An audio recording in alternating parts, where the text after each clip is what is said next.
Hello, നമ്മുടെ പ്രവാസ ലൈഫിൽ, പ്രവാസ ലോകത്ത് തൊട്ടടുത്ത ദിവസം നടന്ന ചില സംഭവവികാസങ്ങൾ എല്ലാവരും അറിഞ്ഞു കാണും. ഞാൻ എന്ത് സംഭവം നടന്നു എന്ന് പറയുന്നില്ല. 23/6/2025 ഒരു രാജ്യത്ത്, ഒരു പ്രവാസ ലോകത്ത് നടന്ന സംഭവം നമ്മളെല്ലാവരും കണ്ടതാണ്. മറ്റു പല രാജ്യങ്ങളിലൊക്കെ നടന്നു കണ്ട ചില സംഭവങ്ങൾ നമ്മുടെ തലയ്ക്ക് മീതെ ഇങ്ങനെ പോകാൻ തുടങ്ങിയപ്പോഴാണ് നമുക്കും മനസ്സിലായി തുടങ്ങിയത് ഇത് എവിടെയും നടക്കാം. ഇതിനെ ബേസ് ചെയ്തിട്ട് ഇതൊരു തിരിച്ചറിവാണ്. ഇനിയെങ്കിലും സേവിങ് ഒന്നും ചെയ്യാത്ത പ്രവാസികൾ എത്രയും പെട്ടെന്ന് സേവിങ് ആരംഭിക്കണം. മ്യൂച്വൽ ഫണ്ടുകളുടെ രൂപത്തിലോ അല്ലെങ്കിൽ ഒരു ബാങ്ക് RDയുടെ രൂപത്തിലോ ഏത് രൂപത്തിലാണെങ്കിലും നിങ്ങളുടെ കയ്യിൽ പൈസ വേണം. ഇന്ന് മുതൽ നിങ്ങളത് സ്റ്റാർട്ട് ചെയ്യണം. അപ്പോൾ ചോദിക്കും എത്ര രൂപ നിക്ഷേപിക്കണം. നിങ്ങൾ ഈ ഡേറ്റ് തന്നെ എടുത്തോളൂ, 23/6/2025.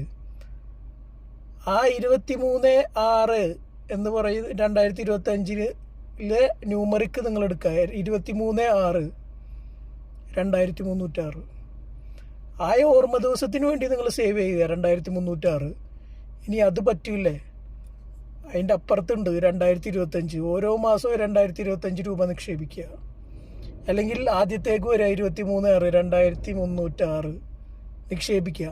ഇനി നിങ്ങൾക്ക് ഇത് രണ്ടും കൂടെ ചേർത്ത് നിക്ഷേപിക്കാൻ പറ്റുമെന്ന് വിചാരിക്കുക. 2306ഉം 2025 ഏകദേശം 4000-ന് മുകളിൽ രൂപ വരും. അത് നിങ്ങൾ നിക്ഷേപിക്കുക. ഈ ഒരു സംഭവവികാസം തീർച്ചയായിട്ടും ഒരു തിരിച്ചറിവാണ്. എന്തും എപ്പോഴും എവിടെയും സംഭവിക്കാം. വരാൻ പോകുന്ന ഒരു 15 വർഷക്കാലം നമ്മൾ സാമ്പത്തിക സന്തുലിതാവസ്ഥ നേടേണ്ട ഒരു സമയമാണ്. അതിനുശേഷം പിന്നെ പറഞ്ഞിട്ട് കാര്യമില്ല. എല്ലാം വരും, എല്ലാ രാജ്യത്തും എല്ലാം സംഭവിക്കും ഉള്ള തെളിവാണ് 23/6/2025 നടന്ന സംഭവം. ഇതിൽ നിന്ന് പാഠം ഉൾക്കൊണ്ടുകൊണ്ട് പ്രവാസികൾ സേവിങ് ആരംഭിക്കുക. ഞാൻ നമ്പർ പറഞ്ഞു കഴിഞ്ഞു.